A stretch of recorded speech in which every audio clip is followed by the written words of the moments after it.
I am so glad you convinced me that the family car should be the Defender 110. It is so beautiful inside, it's so comfortable, and it just feels indestructible. Yes, it really is. I've been waiting a long time for the new model to come out. The Defender 110, I'm telling you, it's my favorite car of all times. It's my third one.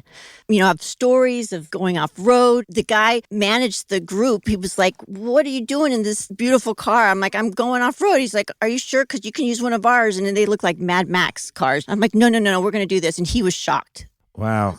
Well, it's great because the Defender has been reimagined for 21st century adventure, and its unparalleled off-road ability as well as its robust interior are invaluable whether you're headed towards uncharted territory or just a weekend of exploration. The Defender 110 tackles challenging surroundings with absolute confidence. The SUV conveys strength outside and in, featuring peerless technology like an intuitive driver display and an award-winning infotainment system. That's my favorite part, to keep you connected no matter where the journey takes you.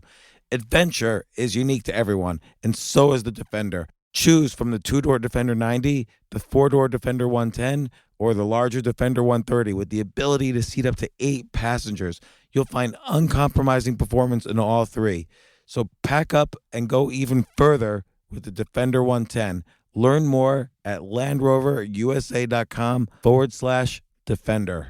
Capella University is rethinking higher education. With its game-changing FlexPath learning format, you can earn your degree on your schedule and fit your education seamlessly into your life. Imagine your future differently at capella.edu. This isn't your average business podcast, and he's not your average host. This is the James Altucher Show on the Stansberry Radio Network.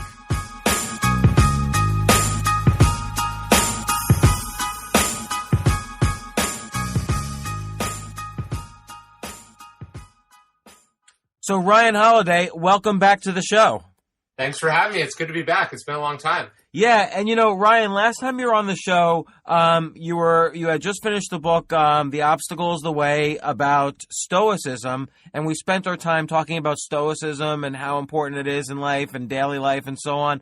But I want to talk in this podcast about the amazing success of Ryan Holiday and how you've achieved so much in basically so little time. So are you cool with that? Well, sure. I don't know if I would categorize it like that, but I'm happy to talk about whatever you want to talk about. Well, okay. How would you categorize your successes and failures? Well, I mean, it's interesting. I'm obviously young. I'm 27, but like I remember when I was 19, I started working at Hollywood. I was working at RKO, the movie studio. I was working for this producer there, and he was very young, and I was like, oh, like, you know, what is it like to be like so young and successful? And he was like, well, when I was like 25, it was like crazy. I had this like cool job and all my friends looked up to me. And he's like, now I'm 27 and I still have the same job. And my friends who were in medical school are now graduating, or my other friends are starting to get their act together. And it's like, he was basically saying that everyone was starting to catch up. And I sort of feel a little bit like that. You know, like when I wrote my first book and I was 25, it was like, I wrote a book and I'm 25. Now I'm 27. I'm still writing books. There's like some diminishing return. So it's feeling more normal, I guess, is what I would say. I just feel like I'm a person who works hard and has had some success. I don't feel like I'm some prodigy or whatever. Well, but let's reel it back. Okay. So age 19, you're going to UC Riverside, right? Yeah. Mm-hmm. And you dropped out of school and started doing what? Yeah, so I was working for two authors, Tucker Max and Robert Greene. How did you first get in touch with them? How did you impress them? Why, like Robert Greene and Tucker both, they're both geniuses, but like Robert Greene is like the smartest man in the world. So how did he kind of like reach out and pull you into his fold? Yeah, this is all very funny. So I literally just got off the phone with Robert like 1 minute ago. And Tell him I say hi next time you talk to him. I will. And then, so last weekend, I was in Riverside. I was giving a talk at, like, City Hall. And so I've been thinking a lot about all of this. So this is very raw and real for me. So when I was at Riverside, I was writing for the college newspaper, and I'd been a fan of Tucker's writing when I was in high school. And I thought, if I write an article about this person and I send it to him, maybe he'll like it. And then after, I could do an interview with him. So that's how I met Tucker. And we had we had a series of like email conversations. He would respond to my emails. He would give me advice, and I ended up being his intern for the summer. I moved to LA. I lived on his floor, and he had created a website for Robert, because this is right when blogging was sort of coming out, and he was managing Robert's blog, and I was doing work on it. And as sort of a payment for my services, I got to go out to lunch with the two of them, and that's when I met Robert. Okay, so why was it's such an odd connect the dots? Like, it's totally random. Why was Tucker Max doing Robert Greene's website? Like, why did Robert reach out to Tucker Max to do his website? So they had mutual friends, but it was, as you know, Tucker, he's very entrepreneurial. He was trying to create a media company, and he had a media company back then that was helping other writers be successful online, and then either, sell those ideas as books or TV properties or other things. So that was what he was pursuing then. And he represented, Robert and like a handful of other like really interesting writers. And Robert was like the most famous out of anyone he was working with. So I get a couple of things out of this. One is, the way you met Tucker was not by calling him up and saying, hey, I really look up to you. Can I have coffee with you for 5 minutes? You actually offered something of serious value to him, and that opened up the dialogue. Like, he recognized the value, and it opened up the dialogue that you started with him. Well, not only that, but like I wrote the article first without needing anything from him. So sometimes like people don't even realize that like even giving something to a successful, busy person is costly. In this case, I wrote an article that I worked really hard on that he read and was then impressed by. And then I did an interview with him, or then we talked about more stuff. So it was like, I did this thing that didn't involve him, and then the final product he looked at and liked. Yeah, and it sort of reminds me of Adam Grant's notion of, everybody's some mixture of giver, taker, or matcher. And even being a matcher is costly if your value is not as high as the value of the other person, at least at that moment in time. And so you have to be totally a giver if you're going to impress the people or get in touch with the people you're trying to get in touch with. Yeah. No expectation back. Yeah, well, I mean, it's like the sort of free work strategy. It makes sense, but like I get a lot of people that email me and they say like, I want to work for you for free. What can I do? I usually don't even answer those, because for me to train this person to do something for me is not free for me. I would rather pay someone who I know and can trust, and not have to worry about things being not good. So it was a very fortuitous situation, right timing, right place. And it was a very contained and easy for that connection to start. Well, it reminds me of, so Bobby Fischer used to be the world chess champion. And at that level, when you're fighting a match for the World Chess Championship, you bring a second along with you, someone who helps you, train, and who stays up all night analyzing positions and so on. So everybody at that level had a second they would bring with them. Yeah. And anybody would have loved to, any of the top 10 players in the world would have loved to have been Bobby Fischer's number 2 at the World Chess Championship. But Bobby Fischer would say, I'm never going to use a second. And people would say to him, why not? And Bobby Fischer's like, if I'm in the middle of the World Chess Championship, I don't also want to be giving chess lessons. No, that's a great point. Although, like, I'm very lucky because Tucker allowed me to do that. I mean, I met Tim Ferriss because Tucker took me to South by Southwest to, like, help him with stuff. He was giving a talk, and I was just supposed to be there and meet people and handle, like, stuff for him. And that's how I met Tim, and I ended up, helping Tim with the 4-hour work week a little bit, which was coming out like 2 months later. So it's right. You've got to reduce the cost of those free lessons as much as humanly possible. So the other thing I get out of this is that people, nobody is working in isolation. So Tucker Max is a great writer. He's been on this podcast 3 times now. But you see through his contacts with you, Robert Greene, Tim Ferriss, it's like this whole group of people kind of grow up together in a scene. Even if they write about completely different things, they're still kind of providing support for each other, working with each other. Like, I've never, actually seen Tucker or Tim help each other with anything, but I know that they talk regularly and that they do stuff together and that they're part of the same scene, as are you and Robert Greene and so on. No, that's one of my favorite articles that you've ever written. I think that makes total sense. I mean, you see it in rap, right? You have Dr. Dre, Eminem, 50 Cent. Yes. These are like sort of 3 peers who work together, who helped each other.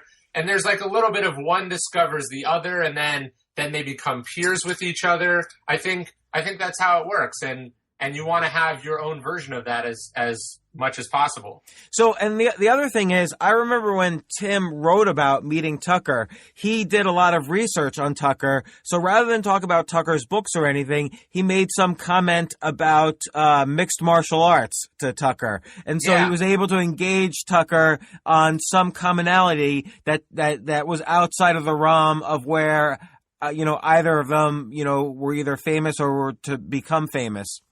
Yeah, totally. And I remember Tim clearly had sort of planned this all out because, so like we became friends and he'd gotten us to, like, I was working on Tucker's stuff. So it was like, we were going to post on the message board about it. We were going to promote the book. We sort of thought we were the ones that he was coming to for help. And so it's this sort of like, oh, sure, like we'd be happy to help. How can we help? Blah, blah, blah. And then sort of the day the book came out, like 50 other people we knew had done the same thing. And like Tim had very expertly sort of lined up all these things independently. And that's why it really blew up at the same time.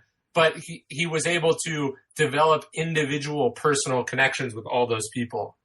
Yeah. And, I think I noticed now my book, Choose Yourself, didn't have the huge success of the 4-hour work week, but I applied a similar strategy. I kind of hit all the podcasts at the same time and all the conferences at the same time. And that's basically replaced the book tour, the podcast tour. Yeah, I think Tim calls it the surround sound effect. I sort of see it as an artillery barrage. It's like to make an impact, you've got to be everywhere all at once. And the way that in the mainstream media, that was possible by, doing morning show, late night show, radio, and newspaper. Now it's like you got to be on 40 podcasts at the same time. Right. So then, okay, you're having lunch with Robert Greene, and what happens next? Because there's many more dots here that are going to be connected. Yeah, sorry. So Robert is, at that time, writing a book with 50 Cent, and he had not had any luck with research assistants. So he was complaining at the lunch about how he was having trouble researching or trouble with his staff for the book. And so I was like, basically had to restrain myself from like jumping across the table to like beg for this job. And I ended up asking for it. I was like, I'll work for free. I'll do whatever it takes. And he was like, look, nobody works for me for free. I'll give you a trial thing. If it does well, I would love to have you. And so I ended up, two crazy things happened. So I'd already gotten an offer to drop out of college at sort of around that time that I was thinking about. What do you mean offer to drop out of college? So there's so many details. I feel like I'm going to bore people. So I was working for this in Hollywood for these 2 producers. And they had said, why are you going back to college? Why wouldn't you just work for us? And what were they producing? Like a movie I would know? No, so they produce like just tons of movies. It's a talent management production company. It's called The Collective. They just signed, I worked on them when they were signing Linkin Park, a bunch of other huge bands. They worked on movies, comedians.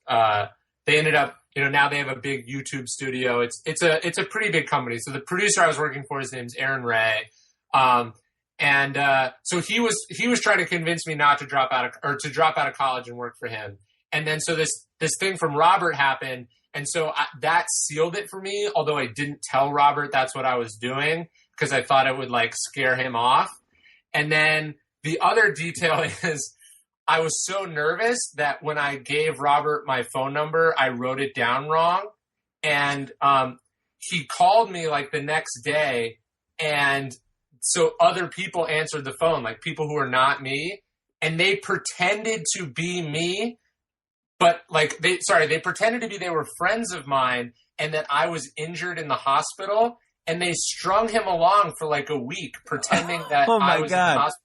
So this life-changing opportunity, like I would not be here right now. I would not be a writer if I hadn't been Robert's research assistant. Almost didn't happen because I wrote down my phone number wrong and these fucking assholes pretended they were me on the phone. Oh my God. Did you ever track them down? No, I never did. And so, but Robert ended up calling, Robert figured out what's going on. He called Tucker and got my actual phone number. And then, thankfully I got the job. And okay, so Robert Greene, first off, just for anybody who doesn't know who he is, he's been on this podcast also. He's written amazing books. The 48 Laws of Power is his most popular. I love Mastery. I love the one on war, seduction. I like the one with the 50th Law, the one on 50 Cent. So he's just an amazing writer. And what you really get from his books is he does an enormous amount of research. So like when he's talking about, you know, all his stuff about Napoleon, was that you doing research on Napoleon? Well, I only worked on the 50th Law. So like, obviously I didn't work on his other more famous book, his earlier famous books. The first one I worked on was the 50th Law, but he would say, okay, I really want a story about a great boxer for chapter 2, which is going to be about X. Or he would say, like, he took the first time I went over to his house and he was like, here's all the stack of books that I want to read.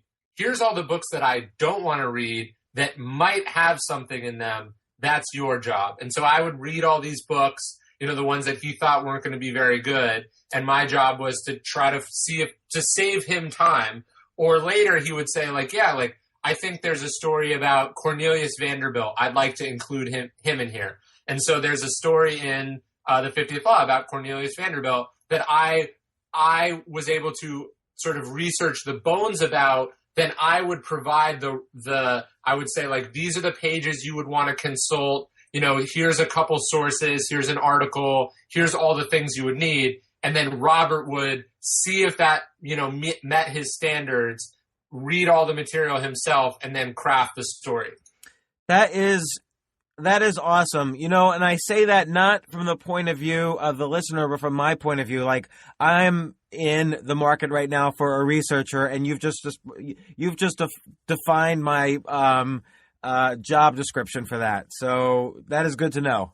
Yeah, I mean, it was far and away my favorite job of all time. I still like, he was talking to me because I read this book about Howard Hughes that I really loved recently. Which one? Empire? No. Where is it? Let me see. Is that the big 600-page one?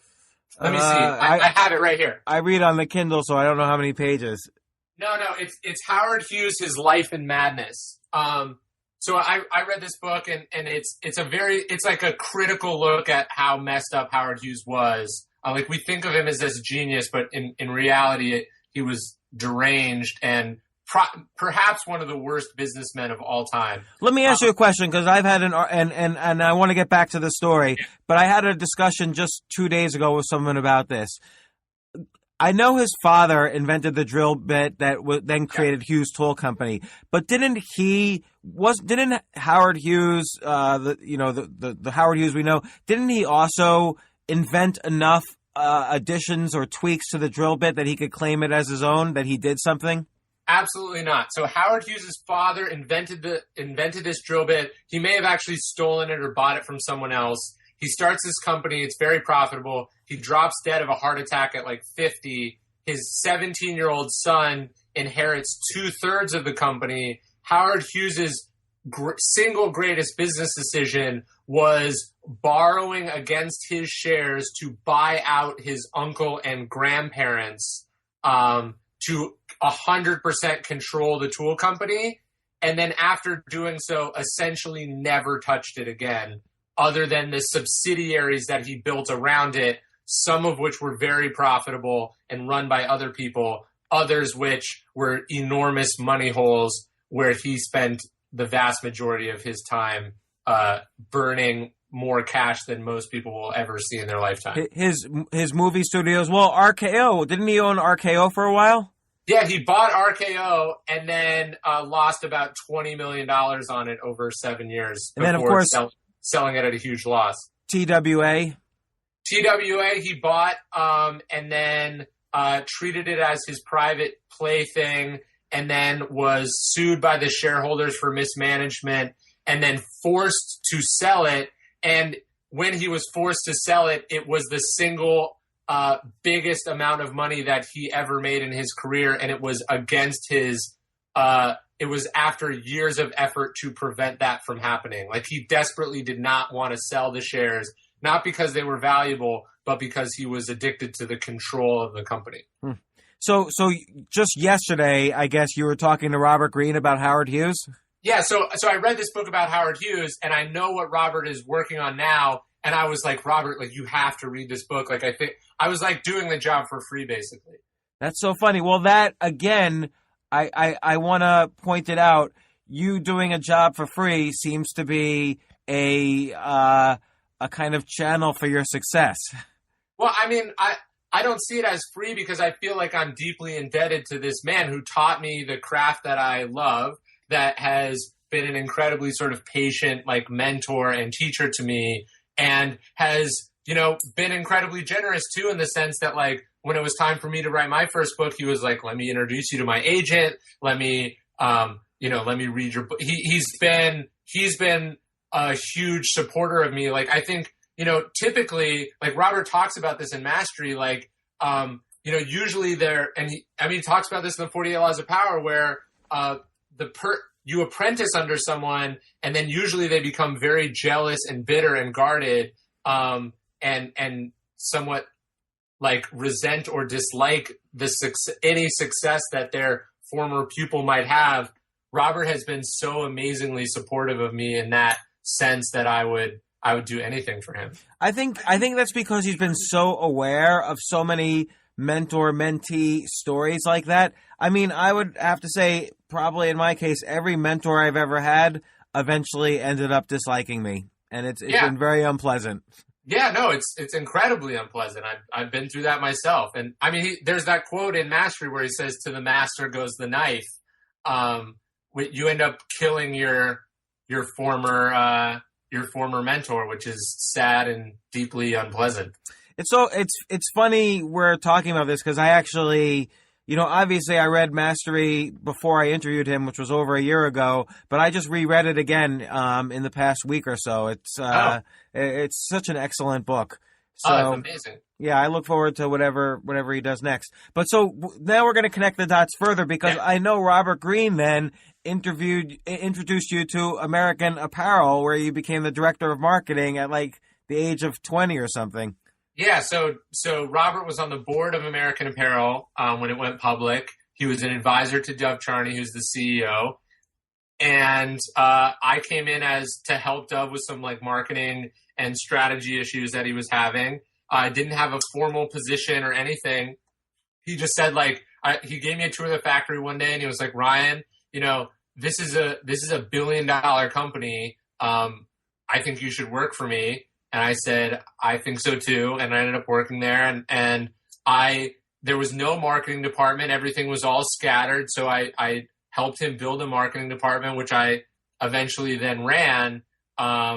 And then to sort of go to what we were just talking about, we were very close friends and colleagues for 7 years. And I was deeply indebted to this person. And then over the last year, we've become, totally estranged and are, obviously no longer speaking. Can you give a reason why you think that happened? Well, yeah, I mean, I can't speak too much because there's some legal stuff, but basically, the board of directors terminated Dov as the CEO in June, and then there was a series of lawsuits and a hostile takeover. I was a consultant for the company for a little while during this transition, And I think that led to our split. I see, because maybe you weren't necessarily on one side or the other, Yeah. and so you view Yeah. that as a betrayal. Yes.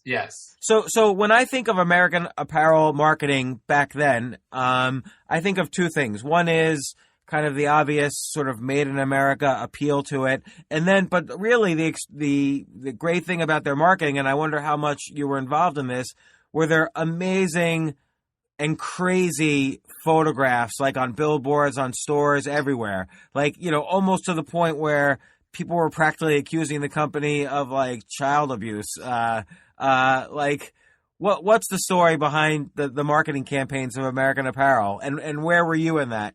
Yeah, so Dove is a creative genius, and there's no argument about that. I think even if his harshest critics have to acknowledge that he not only built the brand, not only built the manufacturing operation behind the brand, designed the clothes, but he also designed the aesthetic and the imagery and the branding. So as the marketing director or the marketing strategist, my job was to not like in a normal company, the marketing director might be the one who's choosing the photos or who's putting out casting calls or designing the shoots. My job was to take these sort of raw, amazing images or ideas and positioning and spreading them so they could be as explosive as they were. So it's like, we should do a campaign around X, or here's where we would leak this campaign, or what if we did, this crazy thing. And so it was a really cool company where you could take these ridiculous, some would say even reckless risks that paid off in terms of a massive, rapid, international sort of infamy for the company and brand that far outpaced whatever it could have possibly, paid for in any other way. What's an example of like the most outrageous thing you think you did there? I remember one time Dove was showing me these ads or these photos he had taken, or one of the other photographers had taken, where it was Sasha Grey, the porn star, but before she was a particularly well-known porn star, and definitely before she was a celebrity. And the only thing that she's wearing in the ad is socks. Like, she's standing there completely naked wearing socks. And I said, like, what if we just ran these as ads? Like, you can never run a fully naked model in like a billboard or something because that's not allowed in America. But I was like, on a blog, like, they don't care. What if we just ran these like pornographic ads essentially all over the internet? And we ended up instead of doing it all over the internet, on 2 websites, we paid $1,000 each to run these ads. Then I took screenshots of them and I sent them to Gawker and a handful of other websites. And it became this enormous campaign. It made her really famous. It made the brand famous. And the entire campaign cost, $2,500, let's say. And those ads still come up when, like, you Google the company. They're some of people's favorite ads. They got picked up in magazines. It got so much earned media that you would have thought it was a national campaign. In fact, it ran on 2 tiny websites and cost $2,500. It seems to me that, like, you have a lot of skills, but in this one case, and I've seen you do this several times, your like superpower is to do meta campaigns. So you find a campaign or a topic with some interest. Obviously, yeah. Sasha Grey, just in socks is a creative idea, but then you create the meta campaign around the idea, like, oh my God, I can't believe this is happening, and then it blows up, like on Gawker, or describe. I mean, I've seen you do it with Tucker. I've seen you do it with Tim Ferriss. Like, describe the Tucker one that you did. Well, I'll give your listeners a better one. We sort of did this with your book, right? And again, I'm not the one who's coming up with the ideas, but I can connect all the dots. Like, so Choose Yourself was coming out. Bitcoin was very new and in the news. And you came up with the idea to accept Bitcoin for the book. And, that was like sort of 2 newsworthy things at the same time, connected together, given to the right reporter, the right outlet, and all of a sudden it's getting coverage. Or we did another one with a musician client we work with called Young and Sick, where he released his album on Tor, like TOR, the sort of the dark net for the web. The Business Insider story about that stunt did 1 million page views.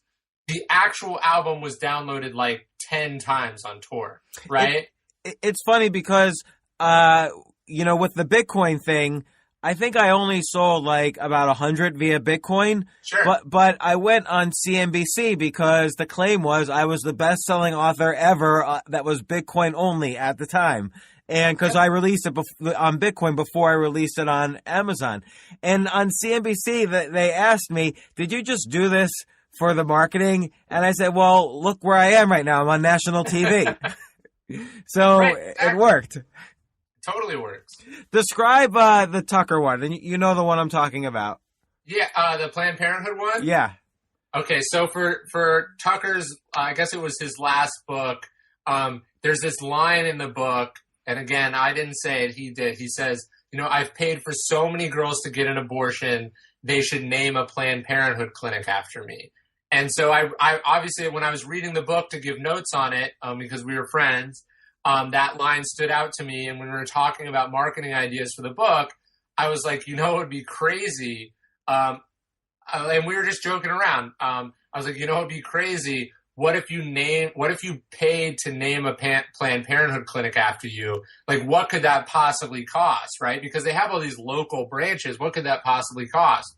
And like, he was like, holy shit, like, I should totally do that. He'd made a bunch of money in the market that year, and he needed to make a charitable donation. And so he just sort of went from there. He ended up exploring the idea. It turned out it was about $250,000. It was $250,000 to $500,000. So we started exploring the talks.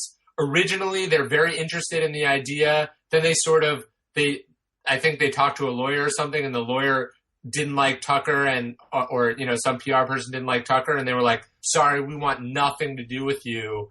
Go away. And so that was like even better in my eyes. Like, Tucker was a little upset. For me, it was like, that was even better. Now we don't have to spend the money.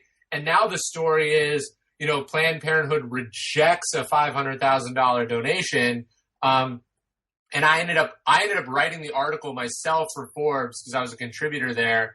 The thing blew up, got so much attention. It was this massive discussion. PETA got involved. Like, PETA saw how popular it was, and they were like, we'll take your money instead. And then Tucker was like, no, I hate PETA. I would never give money to you.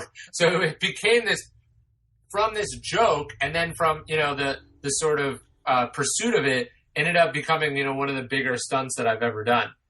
Oh my gosh. And then with Tim Ferriss, I don't know if this was you or not, but with the 4-Hour Chef, there was the whole fuss about Barnes & Noble not taking his books.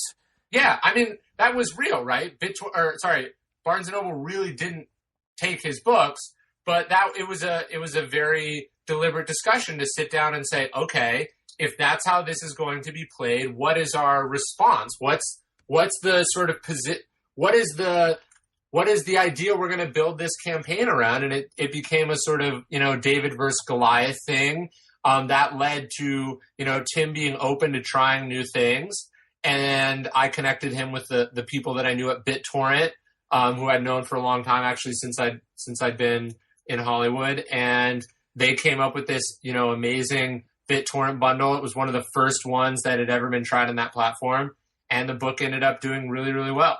Well, and what's amazing about that, because so that story I heard about and I knew about, but the reality is Barnes & Noble wasn't accepting any books published by Amazon, not just Tim's, Sure. but all of them. But right. you guys were the ones who actually made a marketing campaign around that rejection. Well, to be fair, his was the one, the most prominent book that they'd published to date, and two, it was the first one really coming after that decision. So, and it affected him in a very real way because all of his fans couldn't buy the book. So it was really a decision. Yes, we certainly what you would say is we leaned into the problem rather than running away from it. Right. So, okay. So then after all of this kind of, you were sort of, then you wrote your first book, Trust Me, I'm Lying, which is an excellent book about kind of these stories or this sort of approach to marketing. And we've discussed this before, like horrible title because you're not really lying in any of these stories. They're all truthful stories, Right. but it's a way to make a meta campaign that's more powerful. But so now what? Now it seems like you've kind of glommed together everything you do and you've made your own agency or company around this. Yeah, so I have a company. It's called Brass Check. That is a marketing agency. So it's sort of I would say it's a marketing and strategy firm. So we advise clients. We don't do a ton of execution. It's mostly like the sort of here's what you should do or here's how we would do it. We prefer to sort of give advice.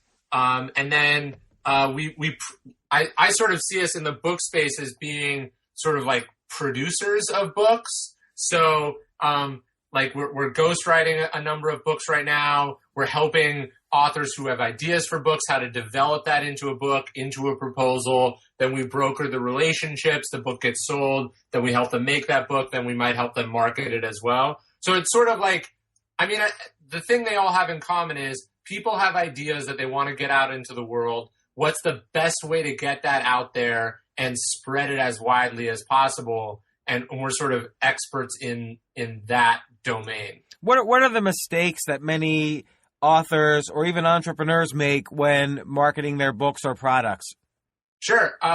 Most of the time they write the book first before they talk to anyone who knows what they're doing. It'd be like, you're an investor, right? If someone came to you and you're like, I already made this company, I've already spent tons of money on it, and now I want your help, you'd be like, it's too late. You already doubled down on a really bad idea. You know what I mean?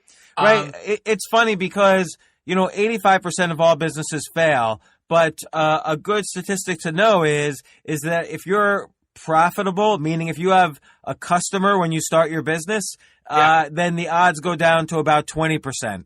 Oh, wow. That's a great step. Yeah, so it's like people don't do the work beforehand because they get so caught up in like their love for their own creativity and ideas, and they really set themselves up to fail. I think that's a big one. I tend to see a lot of sort of ego in the book space where, people have totally overestimated the size of their audience. They've overestimated the quality of their idea. They've overestimated how good they are at marketing. A lot of these things are probably the biggest mistakes I see in the book space. What about on the writing side? Like, what are kind of, mistakes you see people make when writing their book or expressing their ideas, expressing a vision? Yeah. So, they can't, I have two rules, when I'm thinking about a book. One is, who am I writing this for and how will it reach them? And though you have to answer those questions. And so I think a lot of times people's answer to that first question is, oh, this is a book for me. That's usually like a bad idea. Like they didn't write it thinking about who the potential audience is. And I mean that literally, like they couldn't describe the reader to you. And so it ends up appealing to basically no one. But like, let's take as an example that Howard Hughes book. Yeah. If I was the writer of that, I would say, okay, this is for all the Howard Hughes fans who have misconceptions about what a business genius he was. Is that a huge audience? Well, I mean, that book is written by two Pulitzer Prize winning journalists about a famous person with a very large public profile. So it's like their thinking is, okay, this book is for, people who have heard of Howard Hughes, people who are not fans of Howard Hughes, or this is for people who are looking for a book about Howard Hughes. And we know that to answer the second question, we know because of his celebrity, the fact that we have written a very counterintuitive or surprising take on this person, we're going to generate a lot of media attention and discussion that's going to allow this book to develop an audience. If you were writing, like if I was to write that same book right now, it wouldn't do well because somebody had already written that book and the media wouldn't want to cover it a second time. I guess the same two questions, I know you don't deal with fiction pretty much at all, but the same two questions can apply for fiction. Oh, I totally think so. And for fiction, it's much more about, okay, like what is, I think what you're saying with fiction is why is this a book that people are going to like and that's like sort of new and really good? And then 2, who are the fans that I'm going to get this book to? Because that's what so many fiction authors make a mistake on, especially traditionally published authors, is they think the publisher can just magically make a book popular, and that's incredibly hard. So it's like, who are the first 1,000 readers of this book? If you don't have an answer, you should not publish. Yeah, that's interesting. And that kind of goes along with Kevin Kelly's notion of 1,000 true fans. Like, you have to sort of make sure you have your 1,000 that are going to buy what you produce. Yeah, like, so my first book was about media, and I didn't have a huge platform when I wrote it, but I had an email list of 5,000 people who I gave book recommendations to every month, and I still do all these years later. It's now much, much bigger, but like, I knew one day I would write a book, and I didn't know what it would be about, but I wanted to create a list of people who I knew liked books that I could recommend my own book to. And like, as a fiction author, you got to think about the same thing. It's like, you, James Altucher, you could write a fiction book, you could publish fiction right now, even though you have no experience doing so, and it would, if it was good, it would be a success because it's going to sell at least 1,000 copies from your true fans, and if they like it, it will spread from there. And that's very different than, somebody else who's not put in that time and work. And you bring up the email list, and I think that's so important because, look, I know you write blogs too, and your blogs are always incredibly valuable. Like, it seems like you really take time, you research something very thoroughly, kind of probably what you did for Robert Greene, but now you're doing it for your blog. So I always appreciate your blog, but what I always look forward to is your reading list of book recommendations. And I think for someone who's kind of, I always use the example, and maybe it's a bad example, but for someone who's kind of stuck in life and trying to figure out, well, where should I go with my career, or I don't really like working for a big corporation, or I'm not really doing what I love. I always think building an email list off of your interests is a powerful idea. And how did you start building this list before you had any other kind of platform? So I had a very small blog, and I said, look, instead of posting about books that I'm reading, which, I have no power over how they do, I'm going to say, if you want book recommendations from me, sign up for this email list. And at first it was just email me your email and then I'll send it to you directly. And once a month I would copy and paste all those names into Gmail and send them. And it started with like 100 people. It's now 40,000 people. But the idea, it's like every time I send it out, you email me and you're like, I like that book. Have you read this book? And like, you and I have a quick conversation about it. It was that conversation that motivated me to start the thing originally. I wanted to talk to smart people about books I liked with the idea that I would do it totally for free. And then one day I would monetize the list by being able to promote my own book in it. And that's exactly what I did. The list was enough to put my first book on the bestseller list. Yeah, because I bet you, well, I'll just ask you right out. Do more people read your monthly email than go to your blog? Oh, yeah, way more. The list is like 40,000 people, and my average blog post wouldn't be read 40,000 times for sure. And what people don't realize is like I write for the New York Observer, I write for Thought Catalog, I write for the Next Web, a bunch of other sites. If you notice, my posts are filled with links or mentions of my list. The list has gotten significantly larger because of the articles that I've written. You bring up another interesting point, and this is again related to that surround sound marketing idea. I'm no longer a big believer of having a destination site like that has your own blog on it. And now you have a site, I have a site, jamesaltucher.com, you have ryanholiday.net, but I like to put my articles everywhere. So LinkedIn, Thought Catalog, Forbes, Medium, you do a similar approach. I think that's really the way people should go if they have something to say. Go to trusted sites rather than trying to make your own name a destination site.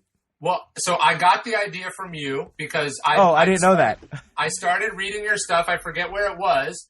And remember, we emailed all those years ago. And then I just saw your stuff just blow up and it was published in all these places. And I was like, I saw that I got the sense that the articles were doing better because they were published on prestigious names or brands in a way that the same article written on a personal blog might feel less significant. Do you know what I mean? Yeah, and there's an experiment. I kind of base this off of an experiment that has nothing to do with blogging, but if you're advertising a product and you point people to your personal website to sell it, and with the other half of your ads, you point people to Amazon, you're 70% more likely to sell that product on Amazon because Amazon's a trusted site. Even though it's the same product, Amazon's a trusted site and your site isn't. So you feel like, okay, there's something good, better about this product. No, that makes total sense. And the way I see it is I benefit from my ideas being ubiquitous and spread throughout sort of culture and the discussion much more than I benefit from page views on a website, which I don't monetize with ads or anything, right? And so I see a lot of, like, you and I both know a lot of people who have much bigger lists than we do, who have much bigger websites than we do, that outside of our circles, nobody has heard of. And if they wanted to publish a book, very few people outside those lists would buy because they're even though they're huge, they're insularly huge, and that's not what motivates me and not what makes me feel fulfilled or creative. And the other side of that is it's not so hard to do this strategy of being everywhere because everyone needs content. Like you write for Thought Catalog and Beta Beat, for instance. If a listener came up with like 5 or 10 decent ideas for articles, both those sites will take at least one of those articles. Yeah, Thought Catalog is like, they love good stuff. And I'm an editor for The Observer now. If someone sent me a great article idea, I'd be like, please, can I have this? And we would publish it. Yeah, no, I even, there's many cases where some sites will reach out to me and said, hey, can we republish this? Because they're looking for content. So many people are afraid to write because they feel like, oh, they're going to reject me or I won't be chosen. But you really have to kind of just go out there and share your stuff because the editors like you want to see good material. Yeah, totally. Look, no editor has ever said we have too much good content or we have too much traffic we don't need anymore. Yeah, that's a really good point. That reminds me, I forgot who told me this quote, but somebody told me about Jeff Bezos. He doesn't ask what new things do customers want. He asks what old things are always going to be true about customers. So customers are always going to want cheap shipping. That will never, ever change. They'll never suddenly say we want expensive shipping. Yeah, so these are sort of like easy problems to solve, or at least easy answers to come up with. So he focuses his entire business around kind of focusing on these easy answers as opposed to trying to solve difficult problems. But that's like the Warren Buffett strategy, right? He's like, people are always going to want a dilly bar and a Coke. I don't know if they're always going to want this computer or that MP3 player or, this technology service. And so you might miss out on some new things, but you never take huge risks that totally fail. So how's it going with the agency overall? Like what's going on? Is it expanding? Is it growing? Yeah, I mean it's going very well. We're working on a ton of books and projects that we're really excited about. We in March, 1 week in March, we had 5 books on the New York Times bestseller list, which was pretty cool. You're kidding. So I know Nicole Lapin, who's been on this podcast as well. I know her book, Rich Bitch. You helped her get that onto the New York Times bestseller list. What other books? So in that week, there was Nicole. There was Vani Hari, who wrote. I did. You probably introduced me. She's been on the podcast as well. And then we had Nomadic Matt, who wrote How to Travel the World on $50 a Day. Great stuff. Yeah, we had Tony Robbins' book Money, and then we had Stephen Kotler's book with Peter Diamandis. Hey, so all of those guys have been on my podcast, and I'm trying to What think. do you know? Did you introduce me to every single one of them? Of course. I'm trying to think. I knew Matt. You introduced me to Nicole, so that's the only one that went the other way. Okay, yeah, but you introduced me to Tony Robbins. You introduced me to I think Matt. We might have met at the same time. Yeah. I introduced you to Nicole. You introduced me to Vani Hari. Well, who's coming out soon? Who's next on your list? Who else do we have coming? Oh, and out? you introduced me to Stephen Kotler. Oh, I have someone you're gonna love, by the way. Robert Kurson. He wrote this book called Pirate Hunters. Have you read? What's his famous book? I can't believe I'm blanking on this. It's one of my favorite books of all time. The one about the Nazi submarine off the coast of New Jersey. Can't believe I'm blanking. I feel so terrible. Don't feel terrible. It happens to me all the time. I'm looking it up. Shadow Divers? Yes, Shadow Divers. It's one of my favorite books that I've ever read. He's Ken Kurson's brother. Oh, perfect. And Ken Kurson's been on this podcast. Wait. Yes. Yeah, you introduced me to Ken Kurson. I thought maybe it was the other way around in that case, but No. But yeah, so you'll have to have Robert on. So that book's coming out in June. I'm super excited about it. What's it about? Shadow Divers sold like 1 million copies. This is a book about finding the pirate Bannister's pirate ship in the Caribbean. It's like the second pirate ship that's ever been found ever. And did he make what? Did the finder make money? Like, was there the mythical treasure on a pirate ship? Well, I don't want to give up the ending. So, okay. But yes, they're searching for one of the largest treasures ever found, one of the most notorious pirates ever found. And it's an amazing book, and it's got John Chatterton in it again, who's the same like deep sea diver as the one that found the Nazi submarine. So let me ask you this. When a guy like Robert Kurson sells 1 million copies of his book, I have 2 questions about that. One is, does that make him rich all of a sudden? Like, oh, I sold 1 million copies of my book, now I'm set for life? Or is there... It can. I mean, let's say it depends on, how much it sold in hardcover versus paperback versus, ebook. Although, yeah, this one's definitely an ebook. But let's say the average royalty is $1.50, between hardcover and paperback.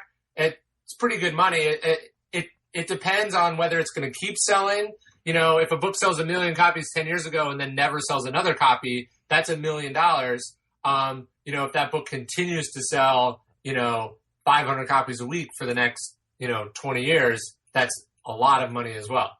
So, and then the other question is, do you think the age of kind of the Tim Ferriss / Tucker Max / Freakonomics, we sold, 2 million copies of our books. Do you think that age is starting to go away because there are so many more books being published and so many more, recipients of our attention between, blogs and shows and movie and so on? Like, I don't think so. I think it actually has the opposite. Like Tyler Cowen talks about average being over. I think what you actually see in publishing is historically there were a lot of people you'd never heard of that made decent money selling a decent number of books. Now I think, the best-selling book last year was The Fault in Our Stars from John Green. John Green. That book sold 10 million copies last year. Oh my gosh, I didn't know that. Yeah, it sold so many copies that Penguin Random House gave every employee in the company like $1,000 bonus. And it's so funny. I just read, actually, that I went to summer camp with him. I didn't know Really? that. Just a trivia fact. But anyway, it's like my daughter's favorite book was The Fault in Our Stars. Yeah, I mean, that guy's a machine right now. Yeah, and I forget. I think it was Binky Urban, the literary agent, who told me more books are getting $1 million advances than ever before. Although, at the same moment she told me that, Tina Brown was on the other side of me and said, "Don't believe anything she says." So, well, I think what you're seeing is certain people are getting huge advances. Other people who have perfectly good, potentially successful projects are getting nothing. Those people are having to self-publish. they might sell fewer copies but make more money. So I think the market is sort of going in two opposite directions. So it's almost like, there's Chris Anderson's famous long tail, where some books will sell a lot, and then there's a middle part where a good number of people will make a living, and then there's a long tail where, millions of people will sell 5 copies a week. But are you saying the middle part of the tail is kind of disappearing a little bit?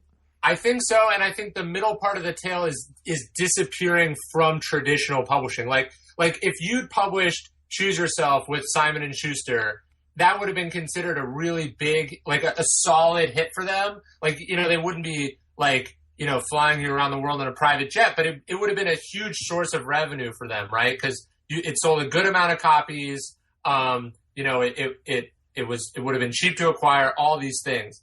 But, they probably wouldn't have considered a book like that because it's like too motivational. They would have preferred something like cleaner. And so I think what they call like mid-list authors are the ones that are really struggling.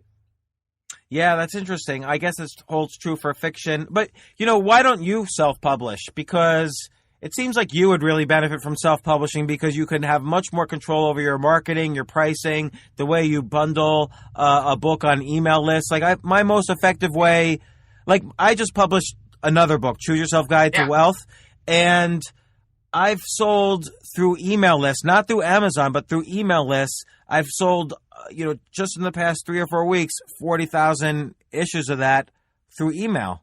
And because I can control the marketing in a way that a publisher can't. And then, of course, on Amazon, I sell a bunch. Why don't you self-publish? Yeah, I mean, I'm a little jealous to hear that. I think that's obviously, those are very impressive numbers. 2 things. One, I think it goes back to the sort of the publishing strategy we were talking earlier. I still feel that I'm very early in my career, and it's more beneficial to me to be associated with, a prestigious publishing house, to have access to the things that they have access to, for the book to be perceived the way that it is, to learn as much as I can about the industry, to get better as a writer, with their help, to sort of let some of the constraints of the industry make me better and smarter.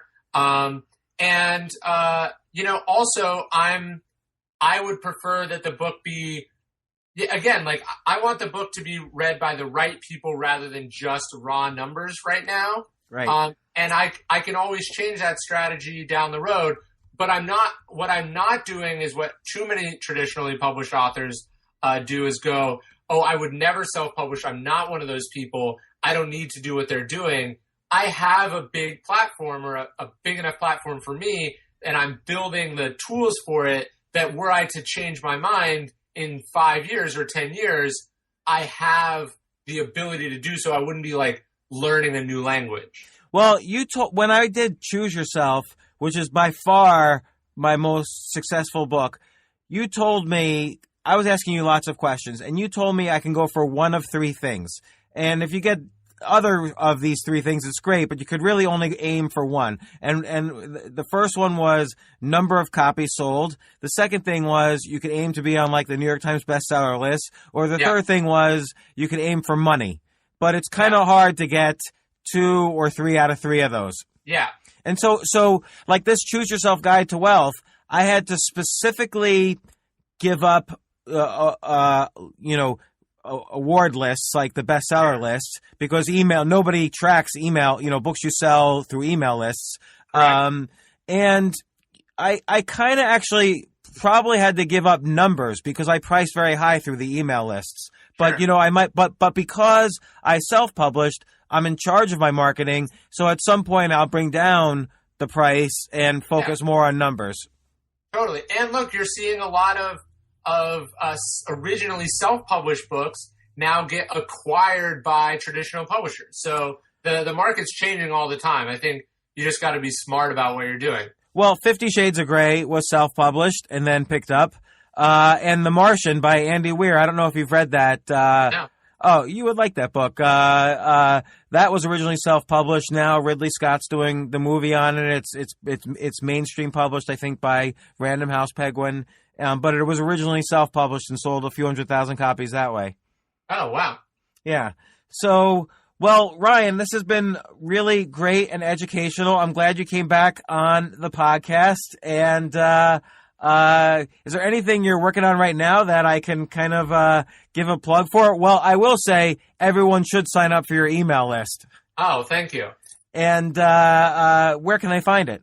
Yeah, so it's just ryanholiday.net, and like a thing pops up at the top. You can subscribe to it there. Hey, can I say something? Yeah. You are so much better at this than the first time we did it. And I don't mean that in a condescending way, but like you've really become like an amazing interviewer. Like I don't think I've talked about a lot of these things before. Oh, well, I really appreciate it. This is high praise coming from an expert on marketing. So I appreciate that. Thank you. Well, it's mastery, right? How many of these have you done now? Well, I've probably done about 150 to 200 of these overall. Like I have a lot in the can. And then I also do the Ask Altucher podcast with Claudia, which is like some of those are interviews. And so maybe another 100 more from those. So it does get to add up. Yeah, I think you're seeing podcasts get a lot better across the board because of like people are putting in the hours. I think also there's a lot more. There are many more podcasts. So the competition is tough. Like if you want to have an audience, you can't it's not the Wild West anymore. Like this is a almost semi-professional format at this point. Yeah, totally. So, well, again, Ryan, thanks a lot. I really appreciate it. And I'm sure we'll have you on the show again. This is great. I would love that. And we'll talk soon. Okay. Bye, Ryan. Thanks. Bye. For more from James, check out the James Altucher Show on the Stansberry Radio Network at stansberryradio.com and get yourself on the free insiders list today.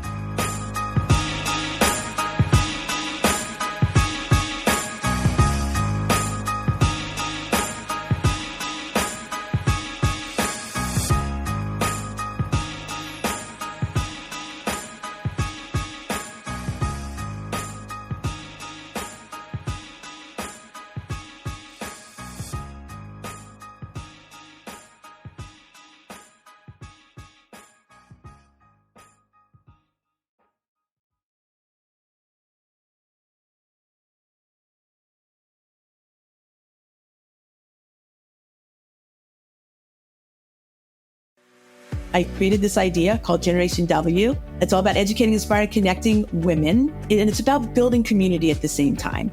It's not like women are on some outpost somewhere, right? Just like no ethnic people are on some outpost there, people of color, right? We're all together. So if we learn how to appreciate each other, we elevate one, we elevate us all. And so for the first year, that's where we started. And we had 700 people show up. They had no idea what they were showing up to, but they loved it. And they said, we want more.